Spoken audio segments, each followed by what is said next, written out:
법에 비추어 본 세상 사는 법 이어갑니다. 자, 오늘은 박효현 변호사와 함께합니다. 변호사님 안녕하세요. 네, 안녕하십니까. 박효현 변호사입니다. 네, 오늘은 어떤 얘기 좀 나눠볼까요? 오늘은 최근 비리 유치원 명단이 공개되면서 유치원에 대해 사회적으로 비난 여론이 들끓고 있습니다. 지금까지 유치원들이 이제 회계를 조작해서 부정행위하는 사례들이 숱하게 드러나고 있는데요. 네. 이러한 유치원 비리와 관련해서 지난주에 대법원 판례가 하나 나온 게 있습니다. 네.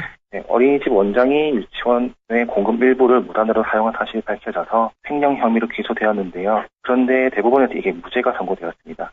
어떤 사정이 있는지 오늘 한번 짚어보도록 하겠습니다. 네, 유치원의 공금을 무단으로 사용했는데 무죄가 선고됐다. 일단 어떤 사건인지 좀 짚어주시죠. 네, 해당 원장은 지방자치단체에서 학부모에게 지급하는 아이사랑 카드, 지금은 아이행복카드인데 예. 그 카드로 납부된 보육비를 사적 용도로 사용한 혐의로 수사를 받게 되었습니다. 네. 검찰 결과 원장이 이제 남편을 운전기사 등록해서 1,500만 원 가량을 지급하고 아들의 휴대전화 요금으로 100만 원 가량을 쓴 것이 밝혀져서 횡령 혐의로 기소돼서 재판을 받게 되었는데 네. 오랜 법정 공방 끝에 결국 무죄가 선고된 사건입니다. 그렇군요. 방금 말씀해 주신 것을 그냥 언뜻 들어도 이거 그냥 횡령 아니야? 라는 생각이 드는데 이게 왜 무죄로 판결이 내려진 거죠?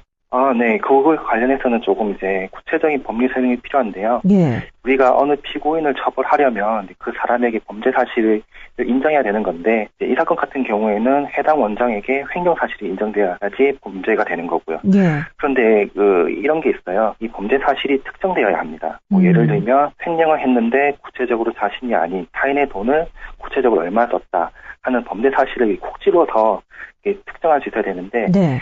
예를 들면 한 사람이 필로폰을 투약했어요. 예. 그런데 언제 어디서 어떻게 투약을 했는지 전혀 밝혀지지가 않는 거예요.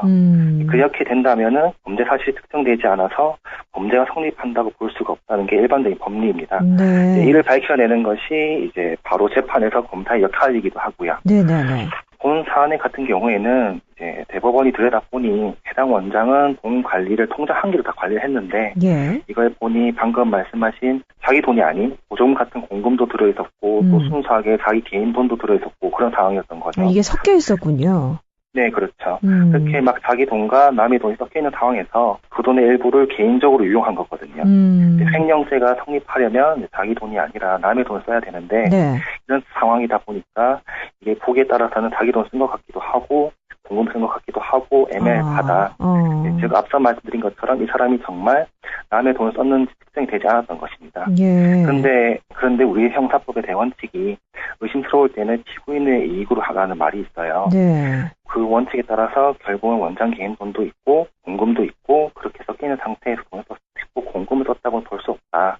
대법원은 이렇게 피고인에게 유리하게 판단했던 거고 결국 무죄가 선고된 겁니다. 그러니까 범죄 사실을 특정할 수 없다. 그런 이유로 이제 무죄가 최종 선고가 된 건데, 네, 이 사용처와 관련해서 명품백을 샀다거나 성인용품을 샀다거나 이런 사례들이 나와서 굉장히 많은 분들이 좀 분노하기도 했는데 이게 보조금을 유용해도 제재할 방법이 없는 건가요? 지금 현행법상 문제가 있는 건가요? 네, 보조금 유용할 경우에는 크게 이제 두 가지 제재를 받게 됩니다. 예. 우선 행정적으로는 보조금 지급이 중단되는 건 물론이고 이미 지급된 보조금이 회수되기도 하고 또 해당 유치원 등에 대해서는 영업 정지, 심하면 이제 폐업 조치까지 있게 됩니다. 네. 그리고 형사적으로는 영유아 보호상 3년 이하의 징역이나 3천만 원 이하의 벌금을 처해지게 되고요. 네. 근데 이런 게 있어요. 네. 이런 이제 어린이집과 관련된 사건을 좀 다루다 보면 일단 학생 수에 비례해서 어린이집 교사 채용과 관련해서 나오는 국가 보조금과 같이 목적과 용도가 딱 특정된 금원을 사적으로 이용한 경우에는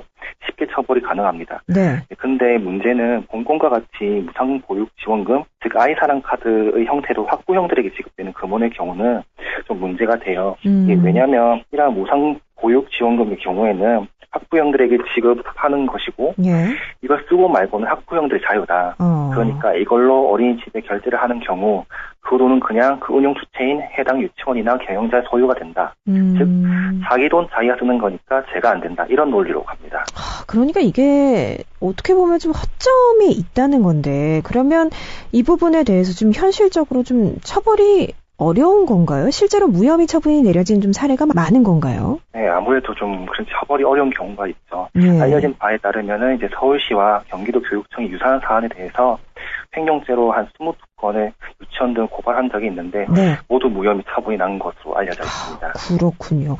그러면 방금 저희가 지금 최근에 내려진 대법원 판례를 지금 살펴보고 있는데 비슷한 판결들이 많이 있었나요? 네, 실제로 작년 5월에 식자재 납품업체와 짜고 급식비 등을 이제 과다 신고해서 국고 보조금을 가로챈 혐의로 재판에 넘겨진 어린이집 운영자들이 이제 무죄 판결을 받은 일도 있었는데요. 예. 그 근거는 이제 앞에 말씀드린 사건과 조금 다르게 영유아 보육법에 이들을 처벌할 규정이 없어서 무죄가 나온 것입니다.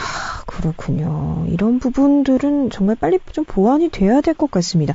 변호사님 보시기엔 어떠세요? 좀 법에 사각지대가 있어 보이는데 판결이 좀 보수적인 것 같기도 하고요. 네, 말씀하신 대로 이제 법의 사각지대가 명백하고 그것을 이용해서 부당하게 이득을 보도한 자들이 실제로 드러났다 봐야겠죠. 네.